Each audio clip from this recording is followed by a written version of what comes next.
My name's Mandy. This is my very first video. I decided to keep track of this energy that I'm moving into. I had my birthday last week. I just turned 35 and I have decided that I am in the second act of my life where all the trouble happens, right? And I'm ready to move into my third act where all the victory happens. I'm in the middle of all of these projects. But one of my biggest projects is bringing my body into this place of happiness and wellness. And today is my first day of that journey. And I want to talk about what my first day has been like. Today, I decided to step on the scale. And what's so funny about it is I don't actually even have a scale. That is the level of denial. That is the level of denial that I have reached. I don't even own a scale.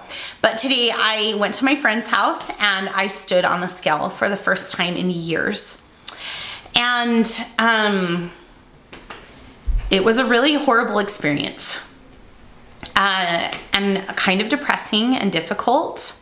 And I think the reason it was so difficult is because I had to face it, right? I had to own it, face it.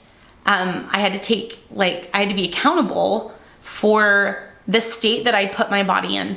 I called my husband, who is an incredible athlete. He's a marathon runner. He's a triathlete.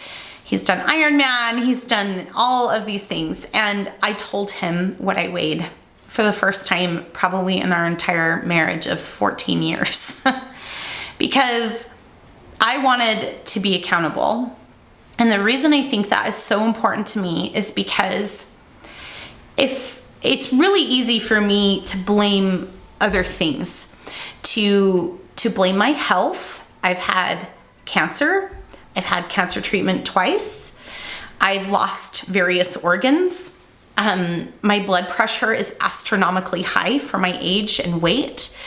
I am not in a healthy state and haven't been for many years. And it's easy for me to put the blame of where I'm at now on my health or on my life circumstances. I have 2 children with autism.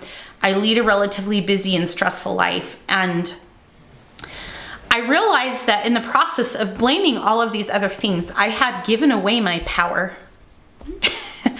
which sounds silly. But if I am accountable, if I hold myself accountable, if I blame myself, if I look at that number, really look at it and accept it, accept the reality of where I'm at, let go of the denial, right? Then I give myself all the power to change it.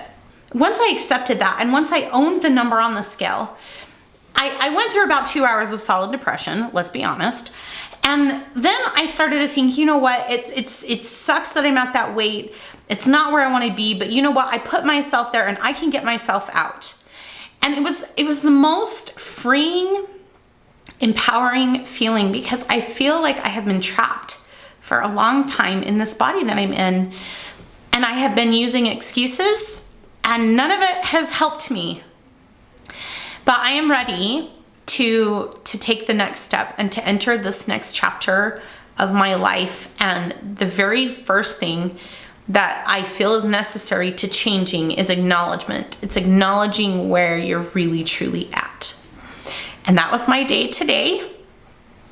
I will be back tomorrow to talk about my second day of this transformative process. I'm really excited to have company on the journey. Maybe you faced down your weight today, and maybe facing that number on the scale was really hard for you, but you know what? You looked at it, you accepted it, you acknowledged it, and now you're going to change it. And you're going to give yourself the freedom and the power to do that. By accepting where things are really at, you're freeing yourself from the prison of victimhood. I'm not a victim. I'm not a victim. I am the reason I am where I'm at, and I am also the person who will set me free.